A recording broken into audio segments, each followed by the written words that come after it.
اگه 14 روز زردچوبه بخوری چی میشه؟ زردچوبه، اون پودر طلایی که شاید تو قفسه آشپزخونت داره خاک میخوره. اما اگه 14 روز پشت هم ازش استفاده کنی، بدنت یه چیز دیگه ای میشه.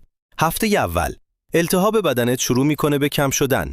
کرکمین، ماده فعال زردچوبه، مثل یه ضد التهاب طبیعیه. اگه درد مفصل داری یا پوستت ملتهبه، بعد از چند روز فرق رو حس میکنی.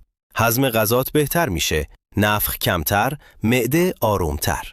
هفته دوم، پوستت شروع میکنه به درخشندگی. زردچوبه آنتی اکسیدانه، با رادیکال‌های آزاد میجنگه و پوست رو از داخل تغذیه میکنه. سیستم ایمنت تقویت میشه. مطالعات نشون داده کرکمین با ویروس‌ها و باکتری‌ها مقابله میکنه. خواب و خلق و خوت هم بهتر میشه، چون این ماده روی سروتونین مغز تأثیر داره. نکته مهم، زردچوبه رو با کمی فلفل سیاه مصرف کن. جذبش تا 2000 برابر بیشتر میشه. روزانه نصف تا 1 قاشق چایخوری کافیه. 14 روز، یه عادت کوچیک، یه تفاوت بزرگ.